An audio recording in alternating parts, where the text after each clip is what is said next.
दोस्तों नमस्कार और स्टडी विज्ञान प्रकाश में आप सभी का हार्दिक स्वागत है। ये जीएस का मॉडल पेपर नंबर 38 है। अब तक हम लोग 37 मॉडल पेपर कंप्लीट कर चुके हैं और ये आपका 38 नंबर का मॉडल पेपर है। दोस्तों जैसा कि आप लोग जानते हैं एलटी ग्रेड हो या फिर जीआईसी प्रवक्ता हो या फिर आपका जीडीसी एग्ज़ाम हो, तो जीएस का जितना भी सिलेबस है उसमें जो भी इम्पॉर्टेंट टॉपिक दिए गए हैं सभी टॉपिक पर आपको लेक्चर अवेलेबल करवाए गए हैं। इस डिस्क्रिप्शन में यानी कि इस वीडियो के डिस्क्रिप्शन में आपको दो प्लेलिस्ट मिलेगी। पहली प्लेलिस्ट में आपको सारे टॉपिक मिल जाएंगे, दूसरी प्लेलिस्ट में आपको सारे मॉडल पेपर मिल जाएंगे। तो एक बार ओपन करके आप ज़रूर देखिएगा। तो चलिए शुरू करते हैं आज का यह मॉडल पेपर नंबर 38। हालांकि ये गागर में सागर है। वर्ष 2025 में जनवरी से लेकर अब तक यानी कि दिसंबर तक जितने भी करंट अफेयर हुए हैं उनमें से बहुत ही सावधानी से हमने 50 से ज़्यादा यानी कि 50 प्लस मोस्ट इम्पॉर्टेंट एमसीक्यूज़ को यहाँ पर सेलेक्ट किया है और उनको हमने ढाल दिया है 30 एमसीक्यूज़ में, ठीक है ना। और ये सारे प्रश्न ज़रूरी हैं कि एग्ज़ाम से पहले आपको पता होने ही चाहिए, ठीक है। तो चलिए दोस्तों शुरू करते हैं। पहला क्वेश्चन आपका होगा कि 18th भारत वन स्थित रिपोर्ट 2023 के अनुसार, ध्यान दीजिएगा कि जो आपका 2023 में भारत वन स्थित रिपोर्ट आया था तो वो क्रम में 18वां था, ठीक है ना। तो कह रहे हैं कि 18वें भारत वन स्थित रिपोर्ट 2023 के अनुसार देश में कुल वन और वृक्ष आवरण कितना है। देश में कुल वन और वृक्ष आवरण कितना है, ध्यान देना। वन आवरण और वृक्ष आवरण मिलाकर पूछ रहे हैं, ठीक है। तो प्रतिशत आपसे यहाँ पर पूछा जा रहा है। अब आप बताइए कि इसमें से सही विकल्प कौन सा होगा। और अगर आपने गेस किया है ऑप्शन सी को तो जी हाँ दोस्तों, ये आपका बिल्कुल करेक्ट ऑप्शन है, 25.17%, ठीक है। देखो फ्रेंड्स, कुल मिला के देखा जाए तो अगर इनको आप एरिया में बदलेंगे तो ये भारत में 8,27,357 वर्ग किलोमीटर यानी कि भारत की जो ज़मीन है उसका 25.17% ये वन और वृक्ष आवरण से ढका है, वन और वृक्ष आवरण दोनों से, ठीक है। जिनमें कुल वनावरण कितना है तो ये 21.76% है। एरिया वाइज ये होगा 7,15,343 वर्ग किलोमीटर। और कुल वृक्ष आवरण कितना है दोस्तों, तो ये है ओनली 3.42%। एरिया में बदलेंगे तो 1,12,014 वर्ग किलोमीटर आएगा। दोनों को जोड़ के ये जो आंकड़ा है पहुंचता है 25.17% तक, ठीक है। ये बहुत इंपॉर्टेंट आंकड़ा दोस्तों, इसको बिल्कुल याद रखिएगा। अगला क्वेश्चन देखते हैं कि भारत वन स्थित रिपोर्ट 2023 के अनुसार क्षेत्रफल में सर्वाधिक वन और वृक्ष आवरण वाले राज्य कौन सा है। तो देखो क्या पूछ रहा है कि क्षेत्रफल में सर्वाधिक वन और वृक्ष आवरण वाला राज्य कौन सा है। तो दोस्तों यहाँ पर टॉप पर रहेगा, आपका ध्यान दीजिएगा, मध्य प्रदेश। भारत में सबसे अधिक वन और वृक्ष आवरण मिलाकर मध्य प्रदेश टॉप पर है। दूसरा स्थान दोस्तों अरुणाचल प्रदेश का है, तीसरा स्थान महाराष्ट्र का है। तो ये टॉप 3 है आपके, मध्य प्रदेश, अरुणाचल प्रदेश और महाराष्ट्र, ठीक है ना। तो मध्य प्रदेश में कुल कितनी ज़मीन है जो कि वन और वृक्ष से ढकी है, तो ये दोस्तों आपका हो जाएगा 84,724 वर्ग किलोमीटर जो ज़मीन है ये वन और वृक्ष से ढकी है। अरुणाचल प्रदेश में 67,083 वर्ग किलोमीटर और दोस्तों महाराष्ट्र में ये कितना है तो 61,965.88 वर्ग किलोमीटर, ठीक है ना। तो ये भारत के टॉप 3 स्टेट हैं जिनके पास सबसे अधिक वन और वृक्ष आवरण है। अगला क्वेश्चन होगा कि Indian state of forest report 2023, यही जो मैंने आपको पढ़ाया था, तो इसके अनुसार प्रतिशत में सर्वाधिक वन और वृक्ष आवरण वाले राज्य कौन से हैं। तो देखो बात अभी तक क्या हो रही थी, अभी तक हमने देखा था एरिया वाइज, अब यहाँ पर प्रतिशत के हिसाब से पूछ रहे हैं। तो दोस्तों इसमें टॉप पर आएगा आपका लक्षद्वीप, ठीक है। याद रखना कि ISFR 2023 के अनुसार प्रतिशत में सर्वाधिक वन और वृक्ष आवरण कहाँ पर है तो लक्षद्वीप में है। दूसरा स्थान मिजोरम का है, तीसरा स्थान जो है ये अंडमान निकोबार का है। तो ये आप याद रखेंगे कि परसेंट में लक्षद्वीप जो है ये टॉप पर है, ठीक है ना। लक्षद्वीप में जो लक्षद्वीप की ज़मीन है उसका 91.33% ये वन और वृक्षों से ढका हुआ है। इसके बाद मिजोरम में देखें तो 85.34%, अंडमान निकोबार का 81.62% जो एरिया है ये वन और वृक्ष से ढका हुआ है। अगला क्वेश्चन है कि India state of forest report 2023 देश के वनों में कुल कार्बन स्टॉक कितना है। इसको आप 5 स्टार क्वेश्चन मार्क करिए क्योंकि ऐसे प्रश्न आजकल खूब पूछे जा रहे हैं। तो दोस्तों इसका आंसर क्या होगा बताइए। India institute of forest report 2023, one देश के वनों में कुल कार्बन स्टॉक दोस्तों है आपका कितना, ये होगा दोस्तों आपका 7285.5 मिलियन टन, यानी कि विकल्प बी आपका यहाँ पर करेक्ट है, ठीक है ना। और 2021 की तुलना में देश के जो कार्बन स्टॉक में वृद्धि हुई है तो कितनी हुई है, 81.5 मिलियन टन का, ये भी इंपॉर्टेंट पॉइंट है। फिर अगला क्वेश्चन है कि बाघ गणना रिपोर्ट 2022 के अनुसार भारत में बाघों की कुल संख्या कितनी है। बाघ गणना रिपोर्ट 2022 के अनुसार दोस्तों भारत में कुल बाघ कितने हैं, तो 3682 हैं, ठीक है। 2018 में ये आंकड़ा था कि 2018 में 2967 थे, और इसके बाद 2022 में जो गणना हुई तो उसमें कुल 3682 बाघ पाए गए थे, ठीक है। और ये जो बाघ गणना रिपोर्ट है 2022 की है, इसके बाद कोई बाघ गणना हुई नहीं है, तो ये जो आंकड़ा है 2022 का ही आपके लिए इम्पॉर्टेंट रहेगा, इसको आप याद रखिएगा। और इसको कौन जारी करता है दोस्तों, तो इसे भारतीय वन्यजीव संस्थान 29 जुलाई 2023 को जारी किया था, और ये जो 5वीं बाघ जनगणना थी भारत की, ये भी आप याद रखेंगे। एक इम्पॉर्टेंट पॉइंट कि विश्व का 75% जो बाघ है वो केवल भारत में पाए जाते हैं, ठीक है। अगला क्वेश्चन है कि मसाला उत्पादन में भारत का कौन सा राज्य अग्रणी है। इंपॉर्टेंट क्वेश्चन है ये, मसाला उत्पादन में दोस्तों यहाँ पर आप गेस करिए और मन में रखिए कि कौन सा आंसर सही है, और मैं आपको करेक्ट आंसर बता रहा हूँ। करेक्ट आंसर दोस्तों है आपका मध्य प्रदेश। अभी तक लग रहा होगा आपको कि केरल तमिलनाडु में से कोई होगा, लेकिन नहीं दोस्तों, मध्य प्रदेश मसाला उत्पादन में भारत में टॉप पर है, ये आप याद रखिएगा। हालांकि दुनिया में देखा जाए तो दुनिया में भी भारत ही सबसे अधिक मसालों का उत्पादन करता है।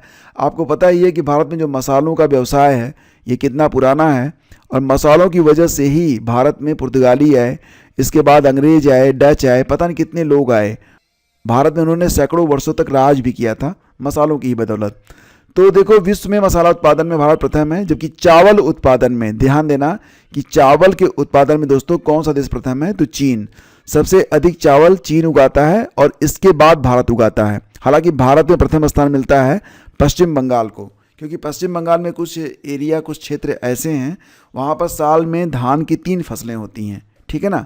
तो याद रखना कि चावल उत्पादन में दुनिया में चीन पहले स्थान पर है, भारत दूसरे स्थान पर है, लेकिन भारत में पहले स्थान पर कौन है, तो पश्चिम बंगाल है राइस प्रोडक्शन में। अगला क्वेश्चन बताइए कि सोना उत्पादन में भारत का अग्रणी राज्य कौन सा है। तमिलनाडु, कर्नाटक, उत्तराखंड और राजस्थान में। तो दोस्तों सोना उत्पादन में भले ही भारत में सोने का उत्पादन बहुत कम होता है, दुनिया में जो टॉप 10 कंट्रीज हैं उनमें भी भारत सोने उत्पादन के मामले में कहीं पर टिकता नहीं है, लेकिन फिर भी खपत बहुत ज़्यादा है। फिलहाल भारत में जो 99% सोना प्राप्त होता है वो कर्नाटक से प्राप्त होता है। ऑप्शन बी आपका बिल्कुल करेक्ट है, ठीक है। और सोने के उत्पादन में पहला स्थान किस देश का है, तो चीन का है। भारत में सोने का उत्पादन बहुत कम होता है, यह मुख्य रूप से कर्नाटक के हुट्टी खदान से प्राप्त होता है, जो देश का 99% उत्पादन करता है। बाकी थोड़ा बहुत हिस्सा झारखंड से आता है, ये आप याद रखिएगा। अगला क्वेश्चन है क्यात, KYAT, क्यात किस देश की मुद्रा है, बताइए क्यात किस देश की मुद्रा है। तो दोस्तों नेपाल, म्यांमार, मालदीव या रूस। सही आंसर होगा दोस्तों विकल्प बी, यानी कि क्यात दोस्तों ये म्यांमार में चलता है, तो ऑप्शन बी आपका यहाँ पर करेक्ट है। मालदीव में जो मुद्रा है उसका नाम है रूफिया, रूस में रूबल चलता है, इंडोनेशिया में मुद्रा का नाम रुपया है, और नेपाल में चलता है नेपाली रुपया, ठीक है, इसको आप याद रखेंगे। अगला क्वेश्चन है कि भारत का पहला पूर्ण डिजिटल साक्षर राज्य कौन सा बना है। तो भारत का पहला पूर्ण डिजिटल साक्षर राज्य दोस्तों बना है केरल, विकल्प ए आपका इसमें करेक्ट है, ठीक है। तो भारत का पूर्ण डिजिटल साक्षर राज्य केरल है, जिसने अगस्त 2025 में अपनी डिजी केरलम परियोजना के पहले चरण को सफलतापूर्वक पूरा करने के बाद यह उपलब्धि हासिल की। इस पहल के तहत 21 लाख से अधिक नागरिकों को डिजिटल रूप से प्रशिक्षित किया गया, जिसमें 90 साल से ज़्यादा उम्र के लोग भी शामिल थे, जिससे राज्य में डिजिटल असमानता को खत्म करने में मदद मिली है, ठीक है ना।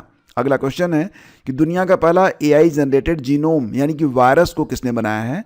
तो दोस्तों दुनिया का पहला AI जनरेटेड जो जीनोम है यानी कि एक वायरस बनाया गया है, तो इसको बनाया किसने, तो अमेरिका ने, विकल्प ए आपका इसमें करेक्ट है। ध्यान दीजिएगा कि स्टैनफोर्ड यूनिवर्सिटी और आर्क इंस्टीट्यूट अमेरिका ने मिलकर इस दुनिया के जो पहले AI जनरेटेड जीनोम को डेवलप किया है, ठीक।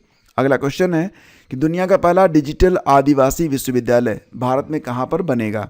तो देखो, दुनिया का पहला डिजिटल आदिवासी विश्वविद्यालय है और दोस्तों ये बनने वाला है कहाँ पर, तो ऑप्शन बी दिल्ली में। ठीक है, तो दुनिया का पहला डिजिटल आदिवासी विश्वविद्यालय आदि संस्कृति हाल ही में नई दिल्ली में भारत मंडपम में जनजाति कार्य मंत्रालय द्वारा लॉन्च किया गया था, जो एक डिजिटल अकादमी है, ई लर्निंग प्लेटफॉर्म है।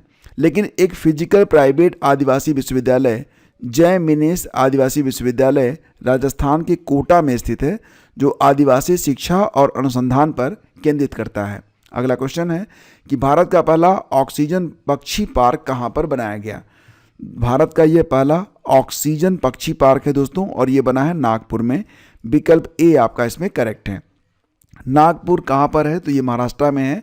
भारत का पहला ऑक्सीजन बर्ड पार्क, यानी कि ऑक्सीजन पक्षी पार्क कहेंगे इसे आप, तो नागपुर में NH44 पर जामठा के पास बनाया गया है, जिसका उद्घाटन केंद्रीय मंत्री नितिन गडकरी के द्वारा किया गया था। इसे भारतीय राष्ट्रीय राजमार्ग प्राधिकरण national highway authority of India ने पर्यावरण को बेहतर बनाने और पक्षियों के लिए एक प्राकृतिक आवास प्रदान करने के उद्देश्य से डेवलप किया था। अगला क्वेश्चन है, देखो यहाँ पर ध्यान देना कि शुद्ध शून्य कार्बन उत्सर्जन वाला पहला हवाई अड्डा कौन सा है। एग्जाम में ये प्रश्न भी आ सकता है, कुछ वन लाइनर है, बहुत ही इंपॉर्टेंट क्वेश्चन। जैसे कि शुद्ध शून्य कार्बन उत्सर्जन वाला जो पहला हवाई अड्डा भारत का है दोस्तों, ये आपका वही है, IGI जिसे आप कहते हैं, यानी कि दिल्ली हवाई अड्डा, इंदिरा गांधी इंटरनेशनल एयरपोर्ट, जो कि नई दिल्ली में स्थित है। अगला बिंदु भी याद रखिएगा कि भारत का पहला खगोल पर्यटन अभियान कहाँ पर शुरू किया गया। तो ध्यान देना कि भारत का पहला खगोल पर्यटन अभियान दोस्तों ये स्टार्ट हुआ है उत्तराखंड के नक्षत्र सभा में।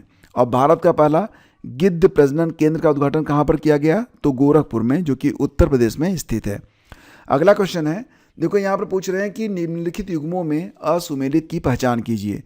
फ्लेमिंगो फेस्टिवल ये कहाँ पर होता है, तो आंध्र प्रदेश में। दोस्तों एक पक्षी होता है जिसे आप राजहंस के नाम जानते हैं, तो इंग्लिश में इसे ही कहते हैं फ्लेमिंगो।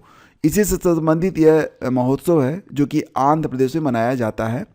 हेरत पर्व दोस्तों ये होता है कहाँ पर, तो कश्मीर में, ये भी आपका करेक्ट है। छठा अंतर्राष्ट्रीय बाजरा महोत्सव, ये जो लाइन है इसे आप 3 स्टार मार्क करना इंपॉर्टेंट है। बाजरा महोत्सव 2025 में कहाँ पर आयोजित हुआ, ये प्रश्न आ सकता है, तो उसका उत्तर रहेगा बेंगलुरु। ध्यान देना, ये क्रम में 6वां था, अंतर्राष्ट्रीय बाजरा महोत्सव बेंगलुरु में आयोजित किया गया। और कह रहे हैं कि चापचरकुट महोत्सव ये कश्मीर में आयोजित किया गया, जो कि दोस्तों आपका गलत होगा। चापचरकुट महोत्सव का संबंध दोस्तों कहाँ से है, तो मिजोरम से है। ठीक है ना, मिजोरम से है, तो मिजोरम आप याद रखेंगे। और इसी प्रकार से केरल के 2 त्यौहार जो कि अक्सर एग्जाम में पूछे जाते हैं, उसमें एक अट्टुकल पोंगल है, एक त्रिशूर पूरम है। तो त्रिशूर पूरम और अट्टुकल पोंगल ये प्रायः पूछे जाते हैं, तो इनको आप याद रखेंगे। अगला क्वेश्चन देखिए, अब हम पहुंच चुके हैं कुछ इंपॉर्टेंट एक्सरसाइज को देखेंगे। तो 14वां बोल्ड कुरुक्षेत्र अभ्यास भारत और सिंगापुर के बीच कहाँ पर आयोजित किया गया। अब इस प्रश्न में आप समझ सकते हैं कि एग्जाम में भी आ सकता है कि बोल्ड कुरुक्षेत्र अभ्यास को भारत किस देश के साथ पूरा करता है, तो भारत करता है सिंगापुर के साथ बोल्ड कुरुक्षेत्र। ठीक है, और ये भी पूछ सकते हैं कि बोल्ड कुरुक्षेत्र भारत और सिंगापुर के बीच में होने वाला जो युद्धाभ्यास है इसका क्रम क्या है। तो ध्यान देना कि 2025 में इसका जो क्रम है वो 14वां है। ठीक है, और ये कहाँ पर आयोजित किया गया, तो जोधपुर, विशाखापत्तनम, सिंगापुर या फिर राजस्थान। सही आंसर होगा दोस्तों इसका जोधपुर में। विकल्प ए आपका इसमें करेक्ट है, जोधपुर आपका करेक्ट आंसर है। और इसी प्रकार से देखिए, ब्राइट स्टार बहुराष्ट्रीय सैन्य अभ्यास है, ये थल सेनाओं के बीच में होता है, इसका आयोजन मिस्र में किया गया। ठीक है, 14वां मैत्री अभ्यास 2025। ठीक है, मैत्री अभ्यास ये भारत और थाईलैंड के बीच में उमरोई मेघालय में किया गया, ये भी याद रखिएगा। और मैत्री की बात हो रही है तो एक इसी प्रकार का अभ्यास और है जिसको आप कहते हैं मित्र शक्ति अभ्यास। तो ये अभ्यास भारत और श्रीलंका मिलकर करते हैं, थोड़ा इसको भी आप लोग याद रखिए। ठीक है ना। नेक्स्ट है 21वां युद्धाभ्यास एक्सरसाइज 2025। तो युद्धाभ्यास आपको पता ही है कि युद्धाभ्यास जो है भारत और यूएसए की सेना के बीच में होता है, और 2025 में इसका आयोजन अलास्का अमेरिका में किया गया था। 12वां स्लीनेक्स एक्सरसाइज 2025। तो स्लीनेक्स मतलब SL Sri Lanka, IN India, EX for exercise. तो ये 12वां था क्रम में 2025 में। इसका आयोजन कहाँ पर हुआ? तो कोलंबो श्रीलंका में हुआ था। अब यहाँ पर आप समझ गए, आप श्रीलंका और इंडिया के बीच में यह अभ्यास किया जाता है, ठीक है ना। अगला देखिए जामाता अभ्यास 2025। तो जा से जापान और माता भारत माता, तो जामाता अभ्यास 2025 भारत और जापान के बीच में हुआ। इसका अभ्यास आयोजन कहाँ पर हुआ? तो चेन्नई के तट पर, ठीक है ना। तो ये कुछ बहुत ही इंपॉर्टेंट एक्सरसाइज हैं, ठीक है, उनको हमने देखा। अब चलिए आगे बढ़ते हैं। अगला क्वेश्चन है कि विश्व हाइड्रोजन शिखर सम्मेलन 2025 का आयोजन कहाँ पर किया गया? इंपॉर्टेंट क्वेश्चन है। विश्व हाइड्रोजन शिखर सम्मेलन 2025 दोस्तों इसका आयोजन कहाँ पर हुआ? तो नीदरलैंड में। ऑप्शन ए आपका इसमें करेक्ट है, ठीक है ना। नीदरलैंड के रॉटरडैम में, इतना आप याद रखेंगे। और भारत का प्रतिनिधित्व इसमें किसने किया था? तो नवीकरणीय ऊर्जा मंत्रालय के सचिव संतोष सारंगी के द्वारा। और ये आयोजन 20 मई 2025 को हुआ था। एक बहुत इंपॉर्टेंट पॉइंट है कि भारत ने 2047 तक स्वतंत्र ऊर्जा प्राप्त करने और 2070 तक शुद्ध शून्य कार्बन उत्सर्जन तक पहुंचने का लक्ष्य रखा है, ठीक है। ये एग्ज़ाम के लिहाज से बहुत ही इंपॉर्टेंट लाइन है, एग्ज़ाम में ये लाइन आ सकती है। आगे बढ़ते हैं। 51वां G7 शिखर सम्मेलन 2025 का आयोजन कहाँ पर किया गया? ये मोस्ट इंपॉर्टेंट है। अब कुछ इंपॉर्टेंट समिट्स हैं, जैसे कि 51वां G7 शिखर सम्मेलन 2025 का आयोजन दोस्तों ये कहाँ पर किया गया? तो कनाडा के एक कनानेस्किस नामक एक स्थान है, वहाँ पर किया गया था। तो आंसर बनेगा इसका कनाडा, ठीक है।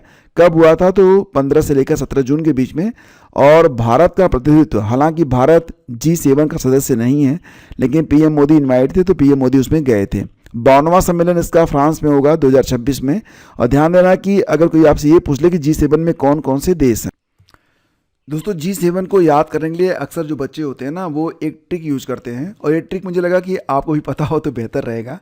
ये ट्रिक है आपका juice GF, JUICE, juice GF, ठीक है। तो जूस GF आप याद रखिएगा। तो J इज़ फॉर जापान हो गया, ठीक है। और U इज़ फॉर USA यानी कि अमेरिका, तो इसमें रहेगा। I इज़ फॉर इटली, ठीक है, इटली हो गया। C इज़ फॉर आपका हो गया Canada. E is for England हो गया, या जिसे आप UK कहते हैं। और फिर आ गया आपका G मतलब जर्मनी, और यह फॉर फ्रांस। तो ये आपका हो गया जर्मनी और ये आपका हो गया फ्रांस। तो जूस GF अगर आप याद रखेंगे तो आपको G7 कंट्रीज भूलेगा नहीं, ठीक है ना। तो मुझे लगा आपको पता होना चाहिए। और 52वां सम्मेलन आपका G7 का कहाँ पर होगा? तो फ्रांस में होगा, याद रखना। आगे बढ़ते हैं। अगला क्वेश्चन है कि संयुक्त राष्ट्र जैव विविधता शिखर सम्मेलन यानी कि COP16। अब देखो ध्यान से एक बात मैं आपको बताता हूँ। संयुक्त राष्ट्र के द्वारा यह जैव विविधता शिखर सम्मेलन है, जिसका 16वां क्रम था ये, ठीक है। तो जैव विविधता वाला ये 16वां क्रम था। इसका आयोजन कहाँ पर किया गया? ये प्रश्न आ सकता है। तो ये कैली में किया गया था, 2024 में यह आयोजन हुआ था, ठीक है। तो कैली में हुआ था। कैली कहाँ पर है? तो कोलंबिया में है, याद रखना। और इसकी थीम रखी गई थी प्रकृति के साथ शांति। COP17 कहाँ पर होगा दोस्तों? तो अब 2026 के अक्टूबर के महीने में होगा ये, आर्मेनिया के एवरेन में, ठीक है। इसको आप याद रखेंगे। और इसी प्रकार से एक और सम्मेलन होता है, ये होता है संयुक्त राष्ट्र का 30वां जलवायु परिवर्तन सम्मेलन। तो ध्यान देना कि जो COP16 है इसका संबंध जैव विविधता से है, जबकि COP30 जो हुआ था या COP31 जो है, जो आगे आगे चल रहा है, उसका संबंध जलवायु परिवर्तन से होता है। तो संयुक्त राष्ट्र का 30वां जलवायु परिवर्तन सम्मेलन COP30 कहाँ पर आयोजित किया गया? तो बाकू अजरबैजान, ब्राज़ील, तुर्की, जापान। तो सही जवाब बनेगा दोस्तों ब्राज़ील, ठीक है। ऑप्शन इसका बी करेक्ट होगा। और ध्यान देना कि COP30 का नवंबर 2025 में ब्राज़ील के वेलम शहर में आयोजन किया गया था। यह 30वां संयुक्त राष्ट्र जलवायु परिवर्तन सम्मेलन है, जिसका मुख्य लक्ष्य पेरिस समझौते के तहत 1.5 डिग्री सेंटीग्रेड तापमान वृद्धि के लक्ष्य को पूरा करना था, जहां बेलेम पैकेज नामक एक व्यापक समझौते पर सहमति बनी थी, जो जलवायु वित्त अनुकूलन और जीवाश्म ईंधन से संक्रमण पर केंद्रित था।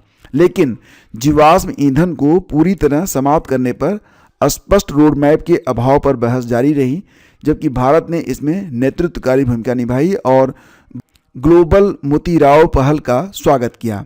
अगला क्वेश्चन है, चौथा सतत विकास लक्ष्य यानी कि SDG भारत सूचकांक 2023-24 में प्रथम स्थान पर कौन सा स्टेट है। दोस्तों आपको पता है कि ये जो सतत विकास लक्ष्य भारत सूचकांक होता है, इसको भारत में नीति आयोग जारी करता है। तो 2023-24 में जो कि चौथा था क्रम में, इसमें पहले स्थान पर कौन है, तो केरल और उत्तराखंड, यानी कि विकल्प ए एंड बी, ऑप्शन 3 इसमें आपका बिल्कुल करेक्ट है।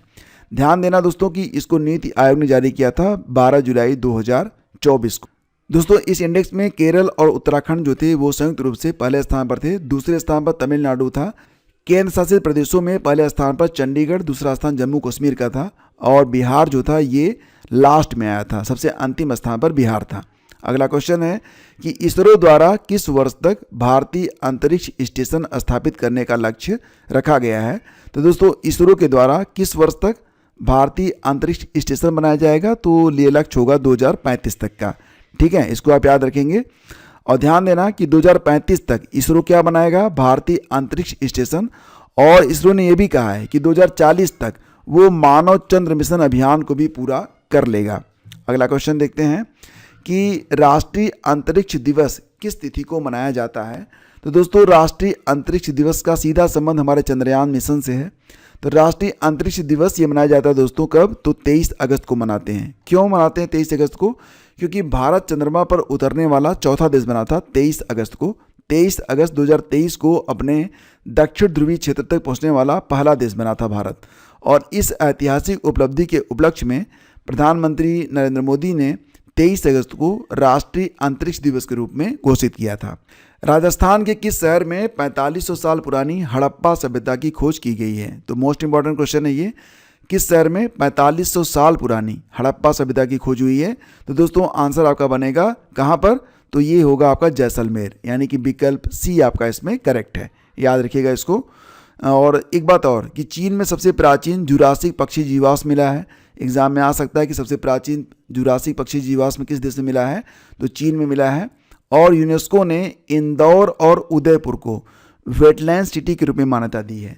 तो दो शहर वो कौन से हैं जिनको यूनेस्को ने वेटलैंड सिटी के रूप में मान्यता दी है, एग्जाम में आ सकता है। तो याद रखना ये दोनों शहर हैं क्रमशः इंदौर मध्य प्रदेश और राजस्थान का उदयपुर, जिनको वेटलैंड सिटी के रूप में मान्यता दी गई है यूनेस्को के द्वारा।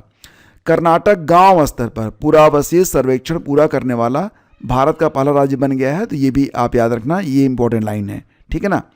आगे बढ़ते हैं। भारत का 107वां राष्ट्रीय उद्यान कौन सा बन गया है। तो दोस्तों अब भारत में कुल राष्ट्रीय उद्यान नेशनल पार्क कितने हो गए हैं, तो 107 हो गए हैं।